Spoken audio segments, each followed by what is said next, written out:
What is up, everyone? Brandon Ferst, aka First Report, representing the First Off the Bench Podcast Network. Everyone comes off the bench. We are First. Welcome in to another edition of the original Call to Post here on the net, where we break down everything North American thoroughbred racing has to offer. And of course, with me, as always, to help is my friend and co-host, Mr. Raider Jim Martinez. You can find Mr. Martinez at Raider Jim N90. How you doing tonight, sir?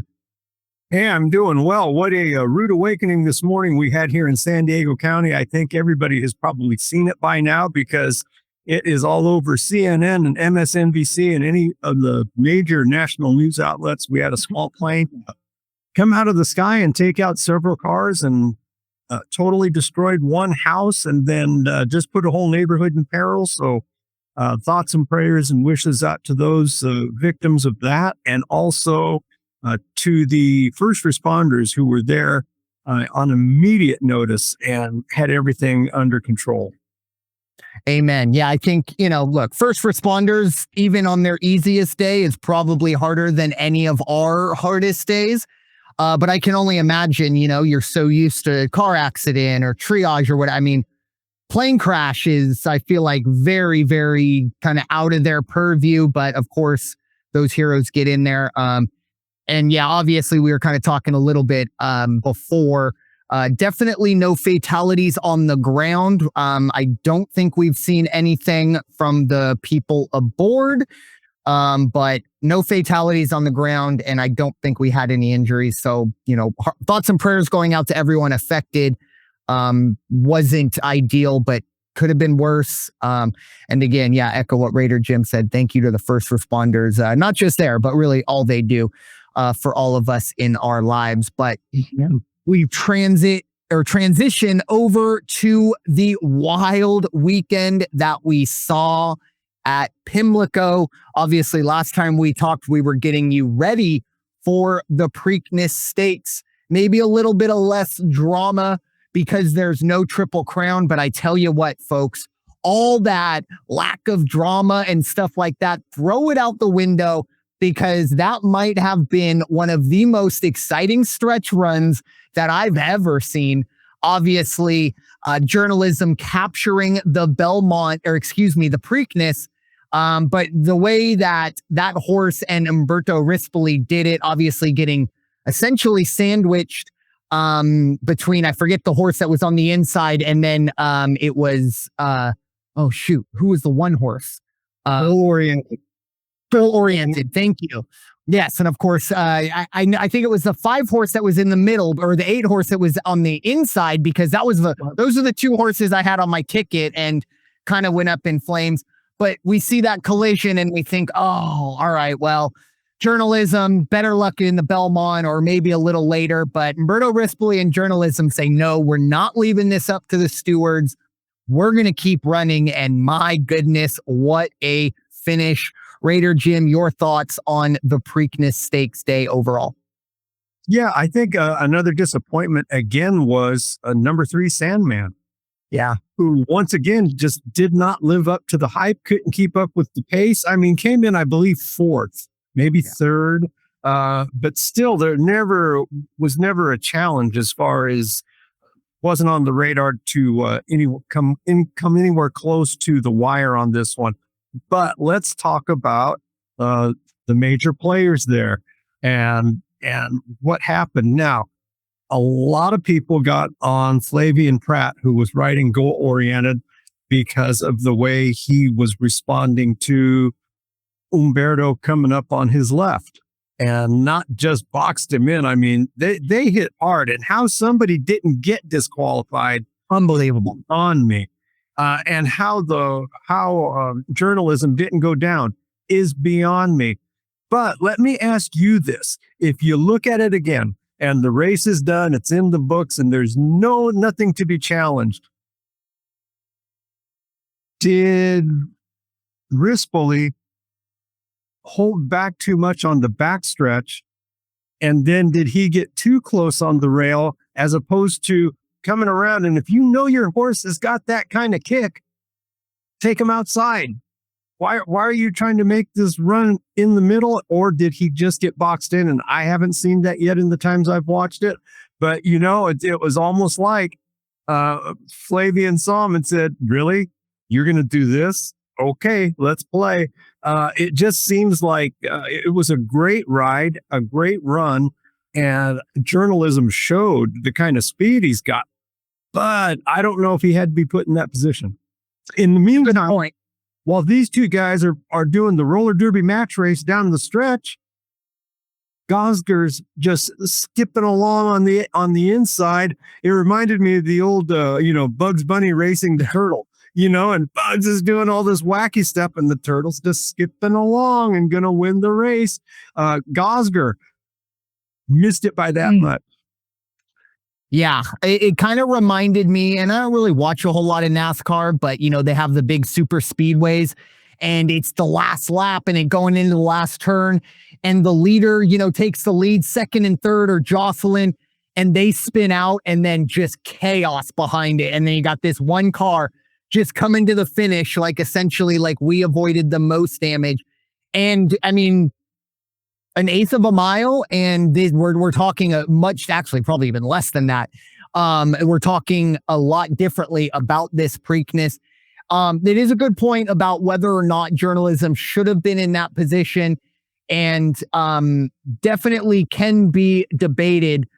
But for me, the fact that he was in that position, whether rightly or wrongly, he was, and for the horse and jockey to both deal with that. I mean, and Flavien Prat, he is maybe right behind Irad Ortiz or right with Irad Ortiz. However you want to deal with your jockey rankings, it's fine, but he's in the top 2 or 3. And then you got this Umberto Rispoli guy who we know very well here on the West Coast. But I mean, you kind of even brought it up in the Derby. There were some people questioning his ride of journalism in the Derby. Did he come up too early? And I really did think that it was 2 weeks of second guessing of like, man, this is really your jockey, and I do think a lot of that is the West Coast or East Coast bias of, unless your name is Mike Smith and you're a West Coast jockey, like, what are you doing here on the East Coast? Like, you have an optional claiming race to run, you have an allowance race to run. What are you doing here? This is grade 1, sir. And then for Umberto Rispoli to take those bumps, and who knows, maybe if journalism doesn't win that race, maybe we do see some disqualifications, something there. Because I do think the stewards saw it and just went, we're going to leave it alone. I did see inquiry. Yeah, they did. But a few seconds after, but then all of a sudden they came back when the gal that rides and interviews the jockeys, and she's the one who I heard it from. She clarified. She goes, "Oh, and by the way, there is no inquiry. You're it. You're the winner." That's crazy. Because I felt like the inquiry, that was like the one that I texted you immediately, hold all tickets. Because, I didn't think it was going to change, but there was a lot of contact. And I probably should have started this first. Thank goodness everybody came out correct, because that is a scary situation, especially on the rail in that kind of front pack-ish. Obviously, I know Gosger had a couple lengths on all of them, but you're in that kind of first pack. If someone goes down, you got traffic behind you that won't be able to move away. So thank goodness they got through that. But I was very, very impressed with Umberto Rispoli kind of taking those bumps from Flavien Prat, maybe a little big brother or little brother in him. And even for journalism, the horse that just say, no, I'm not going to let this horse bully me. I'm going to go. And I think it was the perfect example, because I do think Goal Oriented and the 8 horses name that is continually escaping me. I do think they were both fading. So, again, I don't think sorry? Clever again. Clever again. I know Clever again completely faded. Yeah, faded, like almost to the point where might have missed the whole thing if it faded just a split second faster, just because that was the big reason. I think Umberto Rispoli thought he had essentially passed, or at least cleared Clever again. And, again, a lot of bumping, a lot of jostling, but an incredible ride, and very, very thankful that it came out. Everyone was kind of upright, and I think the right, finish happened. Obviously, if you were holding a Gosger ticket, you're probably kicking some rocks right now, getting very frustrated. Look, I understand your frustration, but an incredible run. And looking at the results again, Sandman did get the show position. So really, is that because Sandman was a better horse by less than a second? No, Flavien took himself out of the money. Yeah. Well, and that's the other question too, because I do wonder if somehow, some way, Goal Oriented would have, because I believe Goal Oriented finished fourth. Right. If Goal Oriented had gotten into that show position, do then the stewards go, okay, we have to get in front of this? Because again, I think the stewards kind of went, hey, everyone's upright. Journalism was the one that was infracted upon, or, penalized, or whatever, interfered with. He still went on to win the race. The horse that interfered with him didn't make it in the money. Let's just move on. That would be a very interesting, interview for those stewards, if you could feed them some truth serum. But it was a very and the sports world kind of needed it, because going into the weekend, unfortunately, the Preakness was kind of the fourth. Yeah, I mean, because you had the PGA, and then you had 2 Game 7s. You had one in the NBA, one in the NHL. Now, the PGA was a wash by the end of it. And then both Game 7s were essentially blowouts as well. So all the drama came from essentially that stretch run at the Preakness. Just thought it was kind of ironic, maybe a year that people slept on the Preakness. It might have been one of the best. And one more thing, as much as I asked you the question, man, did Umberto put himself in this position, and did he have to? I'll ask the same question about Flavien Prat. Yeah. Should he have pushed a goaler oriented a little harder down the back stretch and not been in the position he was at? I was very, very surprised with the pace, or I guess I should say lack of pace. Pace was moderate at best. It was, and I mean, you could just tell. I mean, the fact that Gosger finished second, even with the shenanigans, like, I really don't think that, I mean, it would have been goal-oriented over Sandman if the shenanigans didn't happen. I don't think Gosger falls out of the money in that case. So it was almost like a moment of, like, nobody wants to lead except for Gosger, who essentially has nothing to lose. And by the time everyone went, oh crap, there's all chaos, and it was too late. And Sandman is, I mean, I brought it up last time we talked about it. I mean, if this horse gets off to a better start, Sandman probably wins this race. If it has a better break, this is a horse, I understand it wants to close. I get it, but it closes because it can't get that start that is needed. And you're seeing it, third, fourth in the Derby, whatever it was, and now third here. It's just not going to get it done in a grade 1. I mean, the tippity top of the grade 1 level, going to have to improve. But with that being said, kind of time to focus our attention. 2 weeks time, or at least 2 weeks from this Saturday, of course, the final jewel in the Triple Crown. And it's probably going to kind of be I don't want to call it the rubber match, because technically Sovereignty wasn't beaten by Journalism, but I think that's going to be the main storyline as we do get closer. According to CBS Sports, they have 6 horses already put in, and they've given their odds for them. Sovereignty, the Derby winner, 8-5. Journalism, 9-5. Baeza, 7-2. And then we drop a little bit in terms of the odds with Rodriguez, 6-1. Hill Road, 10-1. Heart of Honor, 20-1. I do believe those are CBS Sports. I believe they run their betting is Sportsline. That's their betting app. So I think those are the Sportsline apps. I don't think we have morning line odds on the Belmont, but just a little bit of an idea of what we're looking at.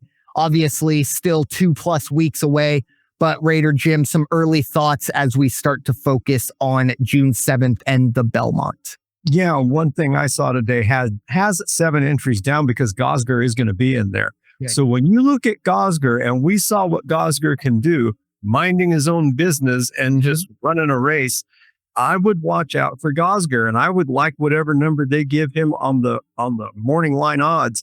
But let me tell you, as good as journalism was, as good as Sovereignty ran the Derby, watch out for Baeza.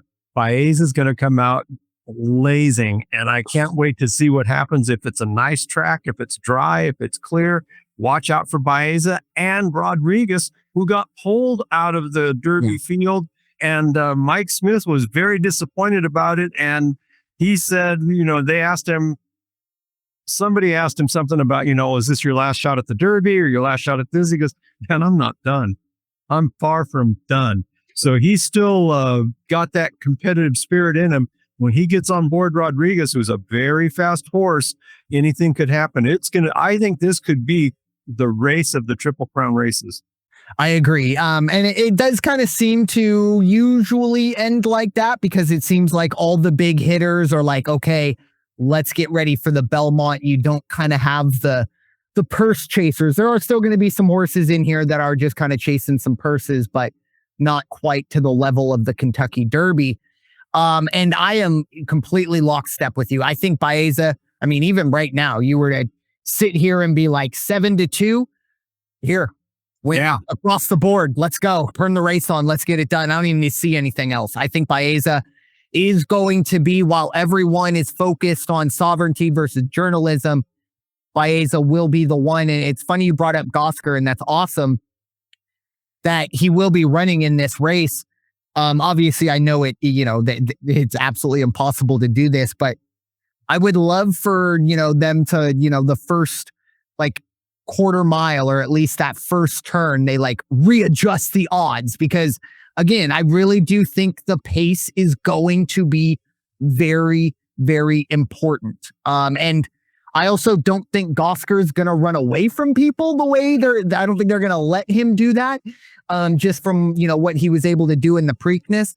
But again, I think when you have a horse like Gosger that wants to just run from the start, it's going to force some other horses into some somewhat uncomfortable situations that they need to be in, or positions they need to be in.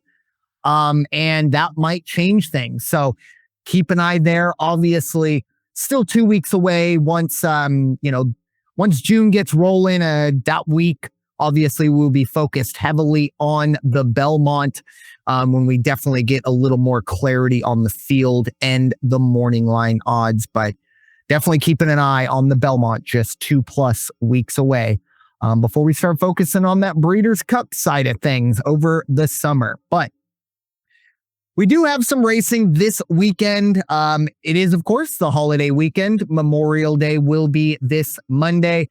And I do want to do a little tip of the hat to DRF. Normally, DRF will not drop the past performances until the post positions have been drawn and given odds. They did give us the past performances for Santa Anita for Sunday and Monday. However, we haven't done a post draw yet, so they haven't given us odds. So we're not flying blind, but we're certainly not flying with all of our instruments on, if you will. So just keep that in mind as we go through these 4 graded stakes races. Again, no post positions have been announced, thus no odds have been given. So just looking at the figures, just looking at the past performances and making our calls from there. But we are going to start on Sunday, of course, the 25th of May. It is, I believe this is race number 3, very early. Yes, very early in the program. And it is going to be the Grade 2 Santa Margarita Stakes. We are going 1.125 miles on the dirt for a purse of $200,000. This is going to be for filly and mares, 3-year-olds and up. Raider Jim, your thoughts on the Grade 2 Santa Margarita? Yeah, caveat on this one, because one of the horses I like is Where's My Ring? Mhm. Written by Mike Smith, but Where's My Ring is also currently entered as a possible entry on Monday in one of the feature races. So they weren't even sure this afternoon at something I listened to when that horse is going to run. So Where's My Ring, if they can get in there, came in third the last time out, which if you look at that past performance, you go, came in third, huh? Well, yeah, well, it came in third to Torpedo Anna in the Grade 1 Apple Blossom Stakes. So if you're coming in third to Torpedo Anna, you had a good day. The only thing is he got nosed out by the runner-up, Free Like a Girl. Free Like a Girl was a 13-1. Where's My Ring actually went off at just under 3-1. Yeah. So definitely handicappers like this horse. Horse has a good performance record. Got Mike Smith on the saddle. You can't beat that. If Where's My Ring is not going to be in the Santa Margarita Stakes, then I would look out for Alpha Bella. And if not Alpha Bella, I would definitely take a look at Splendor and even Seismic Beauty. I like Seismic Beauty a lot here, kind of on my undercard. I kind of like to go in and just maybe give my odds. That's, maybe a little bit of a way to get ahead of it. See if maybe I value something a little more than the odds. I'd say this Seismic Beauty probably around a 4 or 5-1. I really do like this horse. Unfortunately, you do have to ask the question last time out in that optional claiming. Again, big step up in class, going from optional claimings to a grade 2.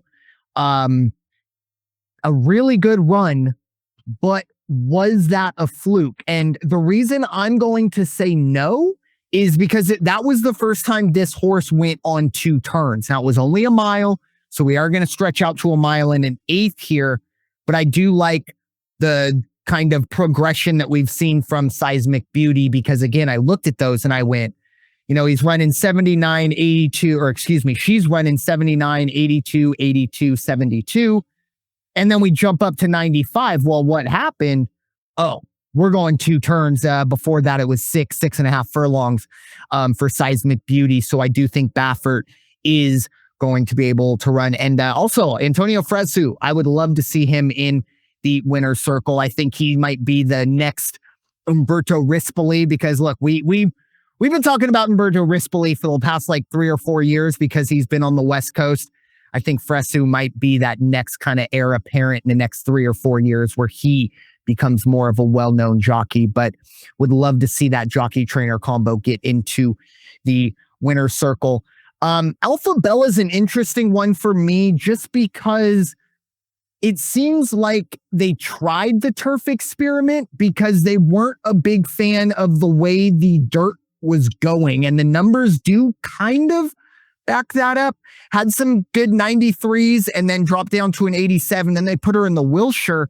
Ran well, don't get me wrong, but we're going back on dirt here and we're going to a mile and 1/8. She hasn't ran that lately. You got to go back to last August for her to go that long, and it was a 1.5 miles. And that was on turf. So that is something to keep an eye on. My top horse is Splendora. I really like the consistency here. Back-to-back grade 2s at Santa Anita, 4 out of 5 in the money at Santa Anita. Only one in the winner's circle, but still very good horse. Last time out in the Santa Maria, finished about 5 lengths behind Rishi, but went off as the second favorite, just below 2-1. I think Splendora will be the favorite here. It's just a question of whether or not what type of value you'll be able to find. And I really, obviously, look, Peter Miller and the connections of Where's My Ring, they forget more about horses than I will ever know in my life. But I don't quite understand how you have a horse of Where's My Ring, where I'm looking at the last 6 races. 5 of them have been on dirt. 1 of them was on turf. I would like you to guess which one was the worst. Yes, that's right. It was the turf. So again, the feature race you were talking about on Monday is the Gamely, and that is on turf. So I mean, again, I'm not going to sit here and say, oh, it's pretty obvious that this horse is going to run in the grade 2 Santa Margarita, because I think it's a better opportunity. It would be very, very interesting to me if Where's My Ring ran in the Gamely rather than here. And I do want to see what this horse can bring to the table, because you do look at that 103 back at Oaklawn in March. Wow, what a run. But that was an optional claiming, and an optional claiming of 35,000. She had to drop down 2 optional claiming levels to finally get into the winner's circle, and then went straight into an Apple Blossom handicap against Free Like a Girl and Torpedo Anna. And look, as you said, went off less than 3-1. I don't know. This isn't, I would love, Peter Miller, I would love to kind of be a fly on the wall for the game planning of Where's My Ring. It just seems very odd, kind of the way things have been going for this horse, the declarations and things like that. One horse that I do want to kind of bring up just as an upset pick, because I do think this horse is going to be pretty long odds. Princess of Time. It's definitely my upset pick. Pretty much took all of 2024 off, ran in January and March in a maiden special weight, broke its maiden special weight, won an optional claiming. We didn't see this horse for pretty much 13 months. Came out in an optional claiming, top level, 100,000, and ran very, very well.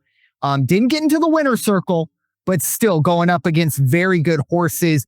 I really like this horse, assuming we get 10+1 odds here. But that is the Santa Margarita Stakes. Again, no odds, no post positions to work with, but just early thoughts that we have moving forward. So going on to Memorial Day, of course, Monday, May 26th. And another part, you're going to enjoy your Memorial Day, enjoy your day off.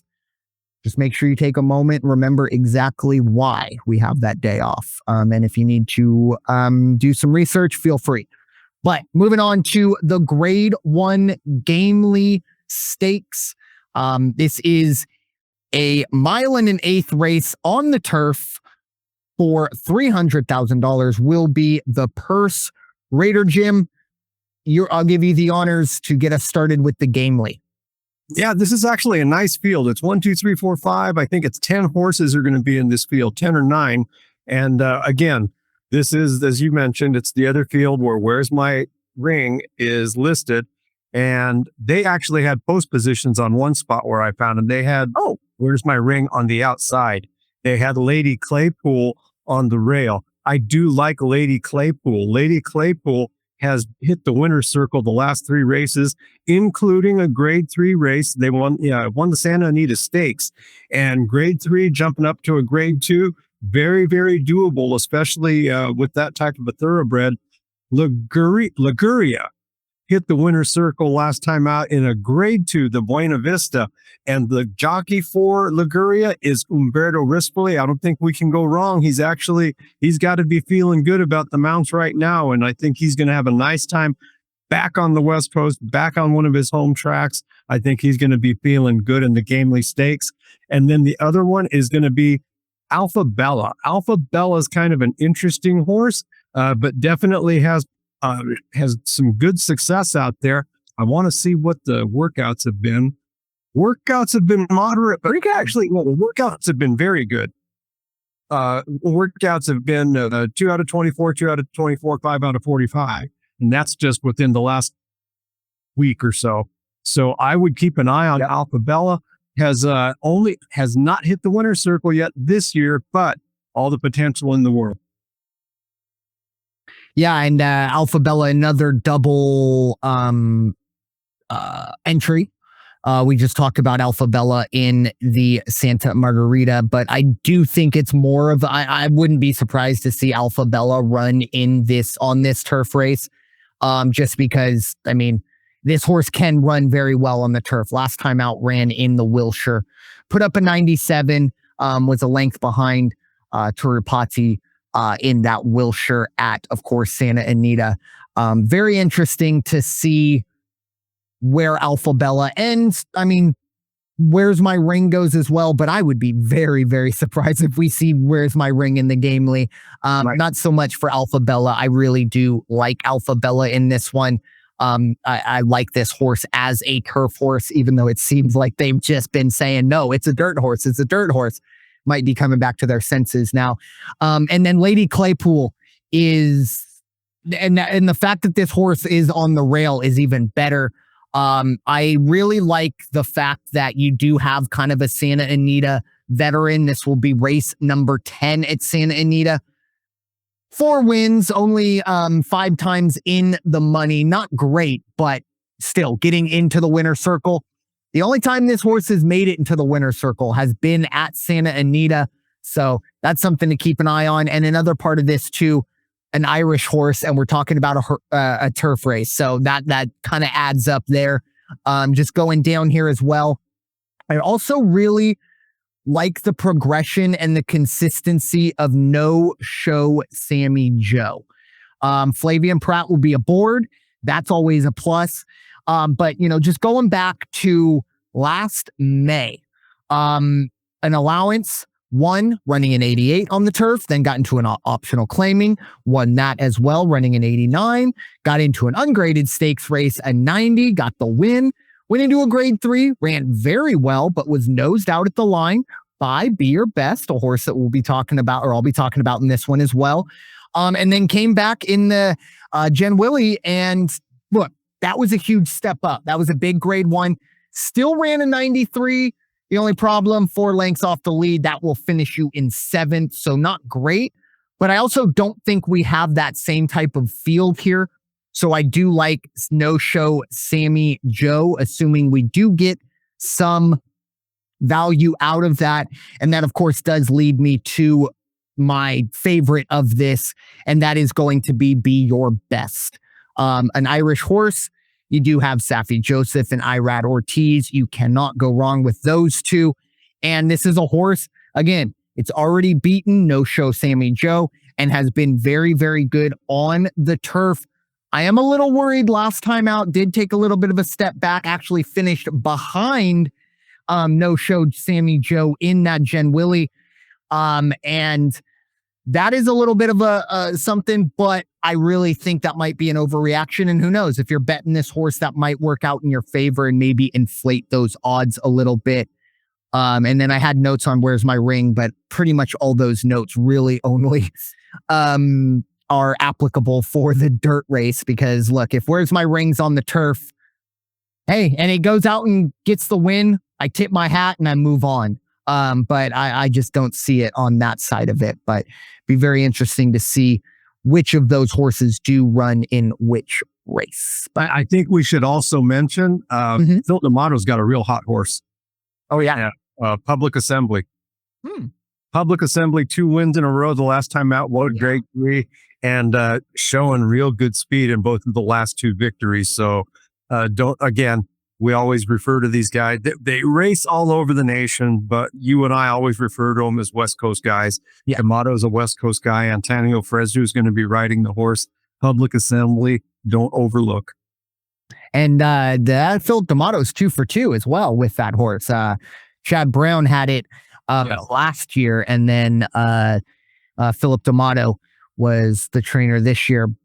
Very, very good call there. Definitely. Big jump up in class there, but very well could sneak into the money there. Moving on to the grade 2 Hollywood Cup Gold, the Hollywood Gold Cup. This is going 1.25 miles on the Santa Anita dirt for $200,000. This is wide open for 3-year-olds and up. I'm going to start with Tarantino, might be maybe the biggest name in this field. And, well, maybe the second biggest, because we do have another big one here. But Tarantino, very interesting. We've seen Tarantino run essentially, especially on the West Coast, in these graded stakes races. And maybe not so much, he's been a factor, maybe not so much a winner. Made some money here and there. Last time out, though, went back east, went to Oaklawn, and Look, the Oaklawn handicap ran very, very badly, just being completely honest, but did go off at essentially 32-1, so not big expectations. Big thing that jumped out to me, Edwin Maldonado was aboard pretty much this entire career for, the last few races. Not so much anymore. Now JJ Hernandez steps up. So who knows? That might be something to keep an eye on. Peter Urton making that call, I would assume. Keep an eye on Tarantino. But again, I really do think the odds are going to be very, very crucial, at least for me. The other horse I do want to talk about is Extensive. This is a horse that essentially since debuting has been in the low to mid to high 90s.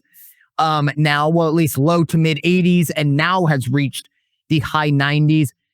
Ran a 99 last time out in a optional claiming at Santa Anita. This is a massive class jump, however. When you're going from a $50,000 optional claiming to the Grade 2 Hollywood Cup, big jump up in class, but we do have Flavien Prat aboard for the first time. That's huge for Michael McCarthy. I think you're going to find some value with Extensive.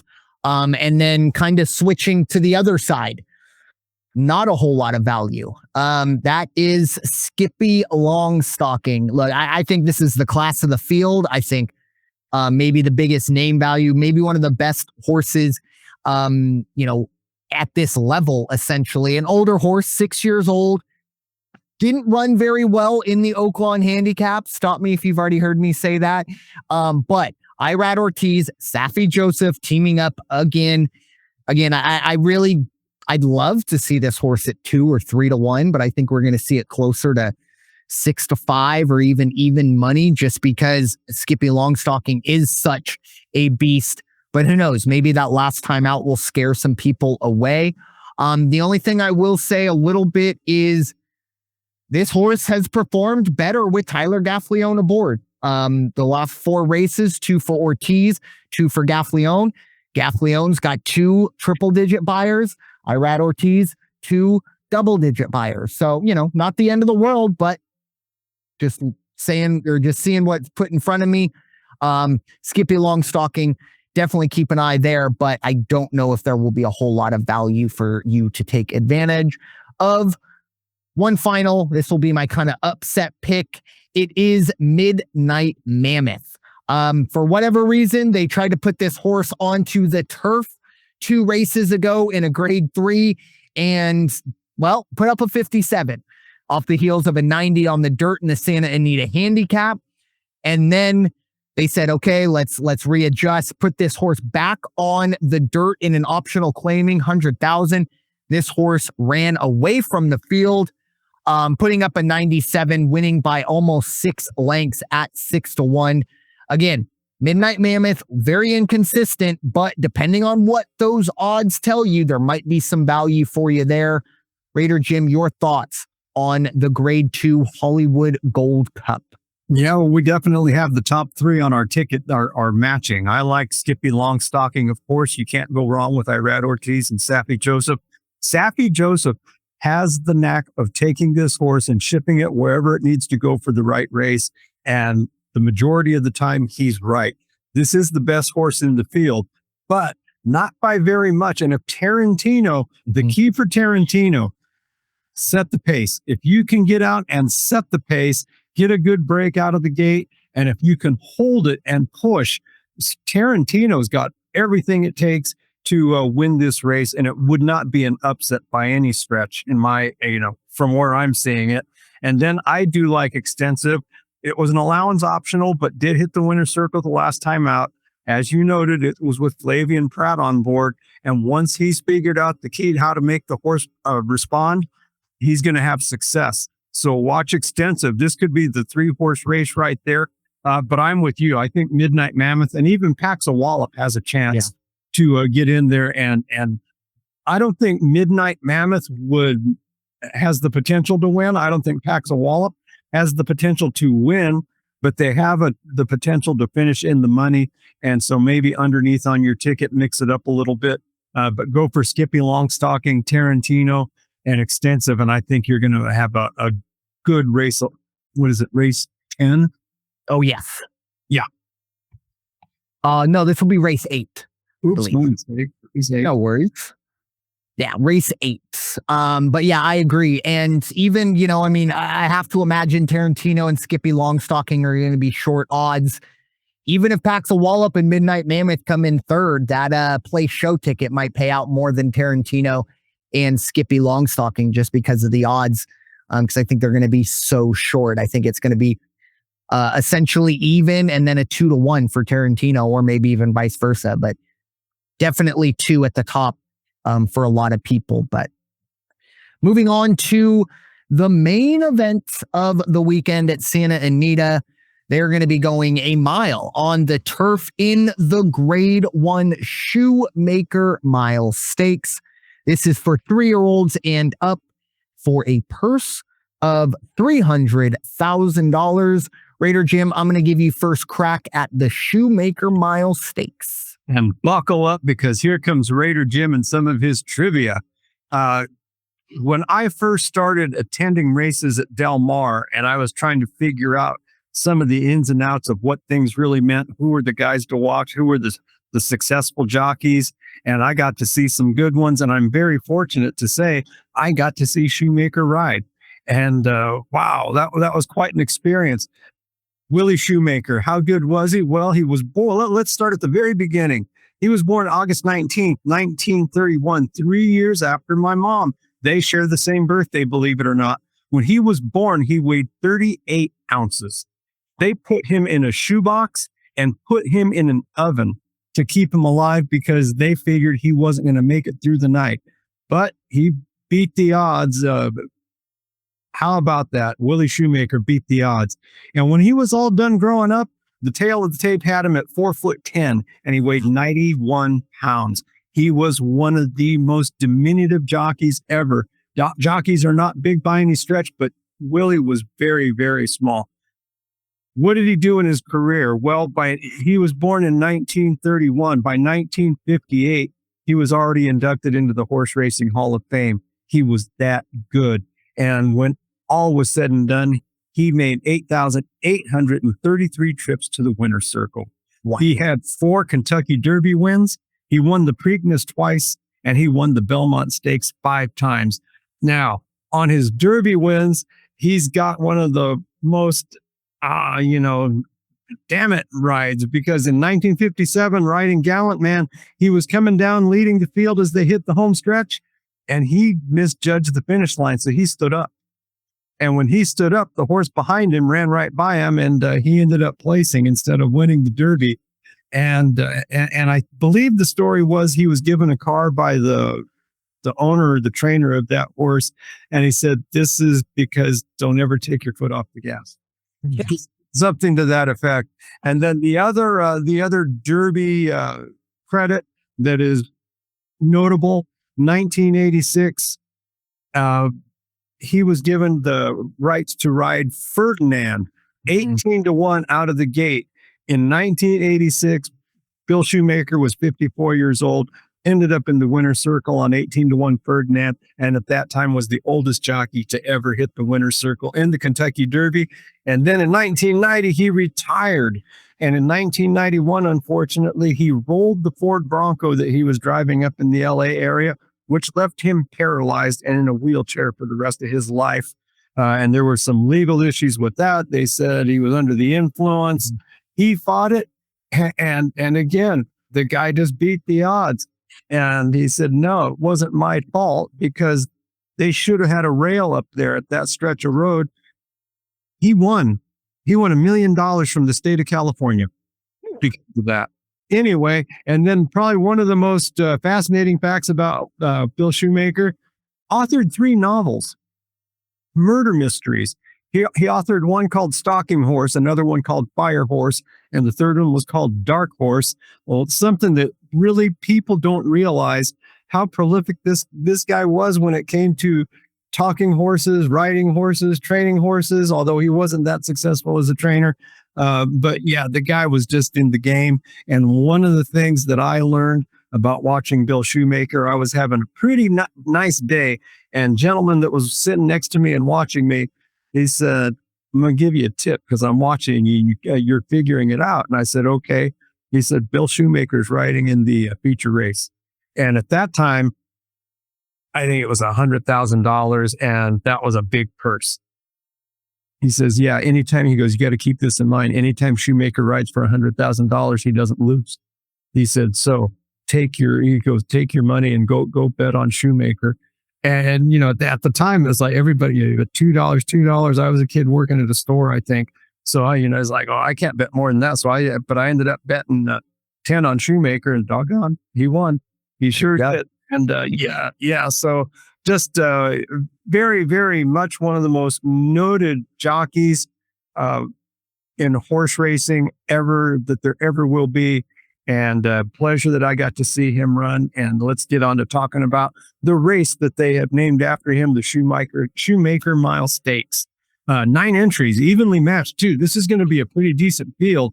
Kind of hard to call this one. Again, we're just kind of like throwing darts almost. One of the horses in the field is Goliad. Mm-hmm.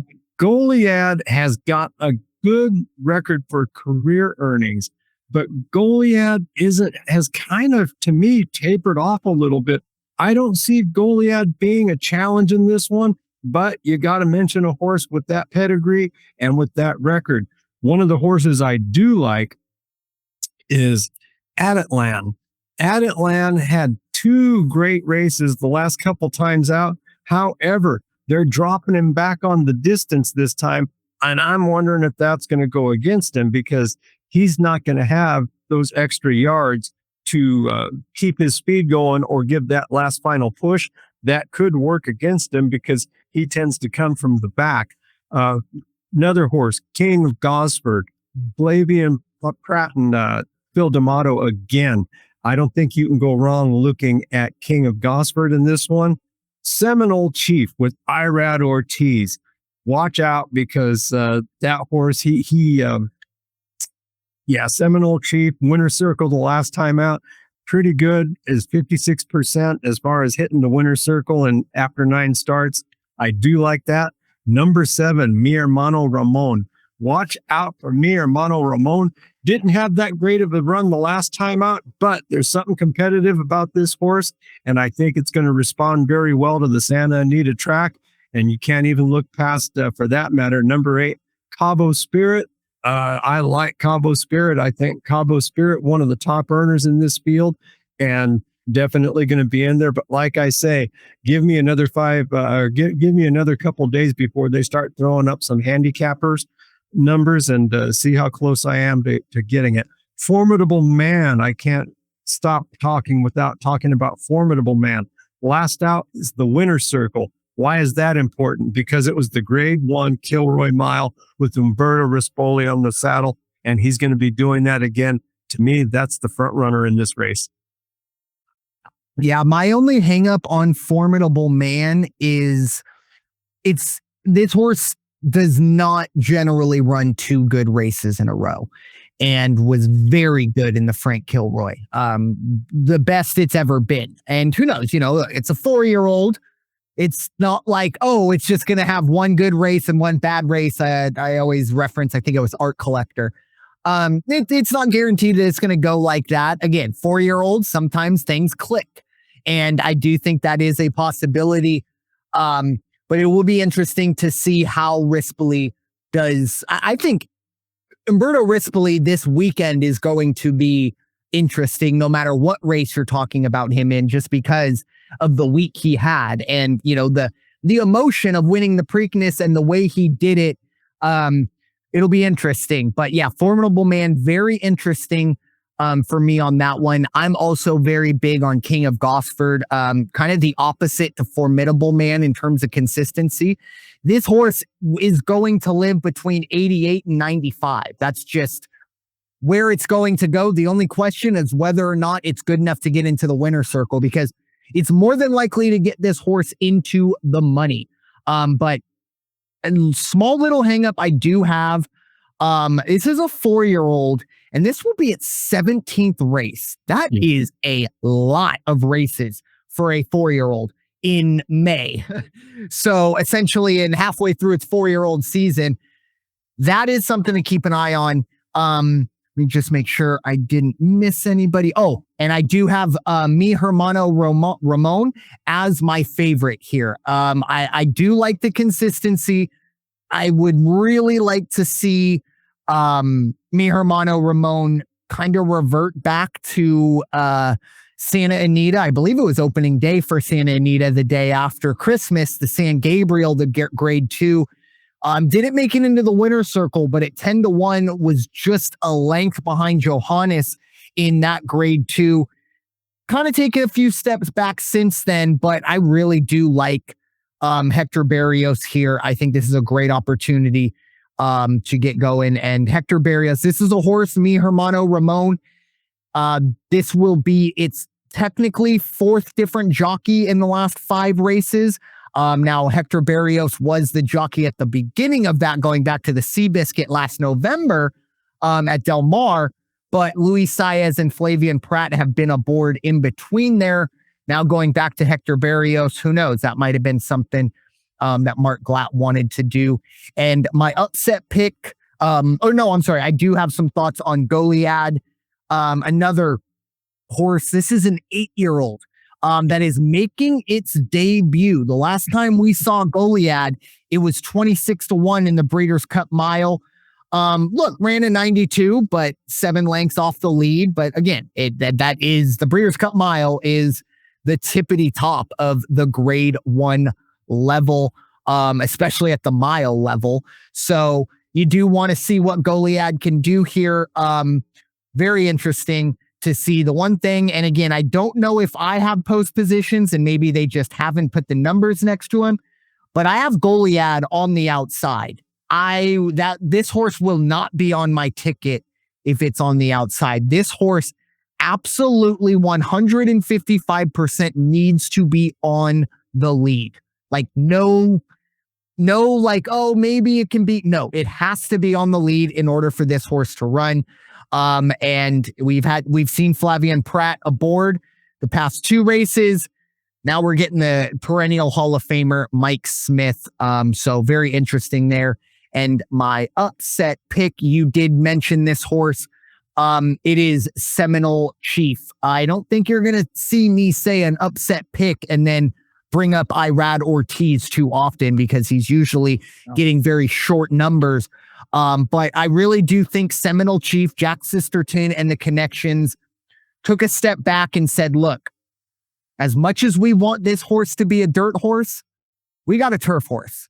3 races or 2 races on dirt, 1 on artificial. Not great. The artificial was okay. But going back to 3 races ago when they put this horse finally on turf in an optional claiming, we've seen an 87, an 89, and a 90. And as you mentioned, those last 2 both ended in the winner's circle. And the last one was the ungraded stakes race to Appleton at Gulfstream. So I don't know, maybe, again, when you don't have odds here, it's hard for me to say, oh, this is my upset pick, because I might look really stupid if this comes out and morning line is 4-1. But, again, like I try to kind of cut the odds the way I think they will be. I think Seminole Chief's going to be between 8 and 12-1. That's kind of the upset pick that I'm looking for. A lot of good talent in this race. It's just figuring out who's going to be the best that day, which, I mean, is kind of how it is every day. But I feel like this race, any of these horses we talked about, you can circle and be like, this is why he's going to win, or you can circle why this is why he's going to lose. So just kind of have to go with your gut and see where the tote board leads you when the morning lines come out. And then, of course, once we do start to get some money rolling in before that bell does ring. But those are the 4 races we have for you for Santa Anita. It's kind of crazy. And Raider Jim, I hate to put you on the spot here, but has Santa Anita been running since the day after Christmas? I think they had a small break. Okay. But yeah, it's pretty much been consistent since.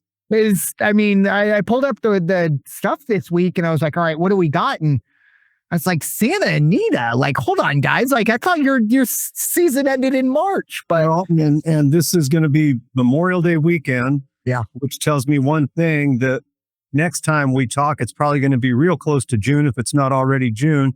And so that means we're 4 weeks away from Del Mar.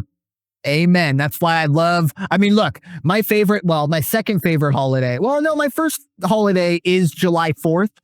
And a big reason why it is my favorite is because the Del Mar Fair, and I know it's not called that anymore, but I will always call it the Del Mar Fair, always ends on July 4th. And it's 10 days later, essentially. It's like, all right, get the carnies out, get the thoroughbreds in. Let's get this show on the road. And very few things in this city that I detest as much as the fair. So it's kind of a dichotomy of like a month straight of like, I won't go anywhere near that place. And then 2 months straight of, I mean, I'll walk there if I have to.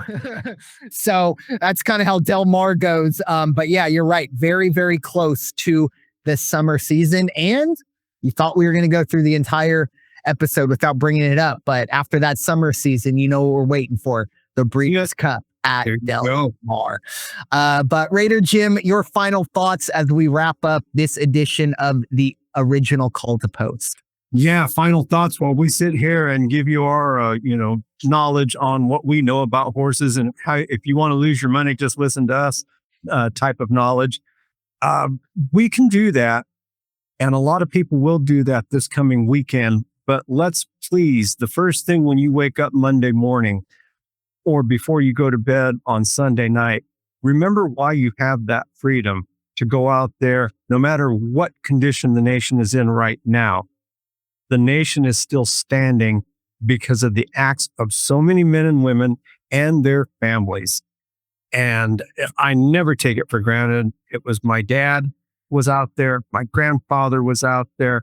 And, there's other people that you probably don't even realize, or it's worth looking up. Willie Mays. Willie Mays didn't break Babe Ruth's home run record because he was in the Army for 2 years in the middle of his career. Joe DiMaggio took time off from the New York Yankees, still got a bunch of rings and a bunch of accolades, but he took time off to be in the service. The last guy to hit 400, Ted Williams, took time off to be in the service. So many of the athletes back then, and probably the one nearest and dearest to me is a gentleman I got to call friend and become familiar with, and even got to dine with him in the press box, the Colonel Jerry Coleman, who 1948 Rookie of the Year when he was with the New York Yankees. And he stopped in the middle of his Yankee career to go fly jets over in Korea during the Korean War. So many people gave so many things, and the sacrifices are so great. Please remember all the veterans and their families. Amen. Yeah. And, sometimes, and it's not terrible, but I do think sometimes people need to know the difference between Veterans Day and Memorial Day. Obviously, Veterans Day is essentially like every day. You should always be thinking about the veterans. You should thank a veteran. You should, if you're able to, buy them lunch or, buy them a cup of coffee, whatever you're able to do, or however you're able to show your support. Memorial Day is kind of the quote that I always think of with Memorial Day is all gave some gave all. And every single person that's been in the military in whatever branch, they've all put themselves in a position to essentially give their lives for us. And some unfortunately had to do that. And as you mentioned, and as I kind of alluded to earlier on Monday, and really again every day, but especially on Monday, before you turn your barbecue on or before you turn on the races that we just talked about, take a minute, think about the people that are not here, in order for myself, Raider Jim, and you all, for us to talk about something as kind of somewhat meaningless as horse racing, and for y'all to listen to us talk about it. It's because of not just the people who lost their lives, but for every single service man and woman who has put their lives on the line, and knowing they possibly will have to give their life for their country. I don't think there is any more noble thing you can ask for. So again, on Monday, make sure that you take a moment and do that. And also, you should always think a veteran, but Memorial Day is a day that I've heard from other veterans. They're not big fans of being thanked on that day because, again, it is not their day. They came home. This is for the people that did not. And then I do just want to throw one more, definitely not more important, but it did happen yesterday. And I'm sure Raider Jim will join me in obviously two unfortunate deaths yesterday, or might have been 2 days ago. But we saw George Wentz, aka Norm from Cheers. Obviously, if you're of a certain age, you know who Norm is, you know Cheers, and you could probably have all kinds of quotes, plenty of Norm quotes. He unfortunately passed away. And kind of out of the blue yesterday, Colts owner Jim Irsay passed away. And look, I'm not going to sit here and pretend that Jim Irsay was the beacon of humanity and he was the greatest human being ever. He had his demons. He had his things that he had to deal with. But at the end of the day, he dealt with them and dealt with them with as much class as he was able to. And I do just want to give a tip of the cap to Mr. Irsay. Obviously, again, kind of came out of nowhere. With all due respect to George Wentz, that is what it is. But Jim Irsay is kind of, they even showed like the last tweet, and it was just 2 days ago of him, cheering on the Pacers in their Eastern Conference final. So just wanted to kind of give them a little bit of a shout out. But mainly, as much as those two individuals were great, this weekend is all about the veterans that did not make it home. And from us to their families and everybody who has been affected by that, thank you, and our condolences go out to you. But with that being said, thank you all so much for listening to this episode of the original Call to Post here on the network. We break down everything horse racing has to offer. It is time for you all to go wash your hands and stop hating, everybody. We'll talk to you all very soon. Take care.